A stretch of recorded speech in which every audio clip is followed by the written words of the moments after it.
This is Mayhem and Herring, the European Voyage Cozy Mystery Series, Book 6, written by Blake Pierce, narrated by Sarah Kempton. Chapter 1. For a stunned moment, London Rose felt as though she might faint. "Keep it together," she told herself. "Now is no time to fall apart." But how could she even be sure that what was happening was real? Is this another dream? She wondered. She had dreamed about this very thing happening plenty of times. But no, this didn't seem at all like a dream. Besides, the woman she'd seen in her dreams still had bright red hair. The wavy, shoulder-length hair of the woman just ahead of her was snow white. Even so, there was no mistaking this woman's blue-eyed, smiling face. "It certainly seems real," London thought. Facing her, some 6 feet away on a wooden dock on a small Swedish island, was someone London hadn't seen for about 20 years. "Mom?" London said.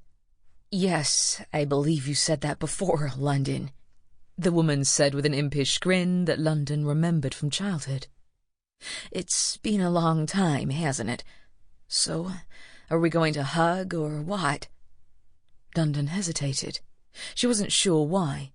Whenever she'd tried to imagine this reunion, a hug had always seemed pretty much automatic, even perfectly natural. But right now, hugging suddenly seemed almost like a weird thing to do. Of course, the circumstances themselves were pretty weird.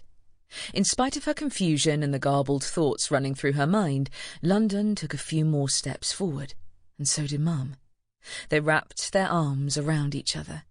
They hugged, pulling each other close, a bit clumsily and not especially warmly, as if they didn't quite know how to go about this whole hugging business. "It certainly feels odd," London thought. For one thing, she was startled that Mum seemed smaller than she'd remembered. It made sense, of course. After all, London had barely been a teenager the last time she'd gotten a hug from her mother. At the sound of a sharp, yapping bark, they broke off the hug and each stepped back a little. Mum looked down at the little Yorkshire Terrier there on the dock, wagging his tail and staring up at her. "Oh my," Mum said to London. "Does this adorable little beastie belong to you?" London nodded and said, "His name is Sir Reggie." Mum bent down and picked up the little animal. She rubbed her nose against his, and the little dog actually looked like he was smiling. "Sir Reggie, eh?" she said with a giggle. "So he's actually been nice." Sample complete. Ready to continue?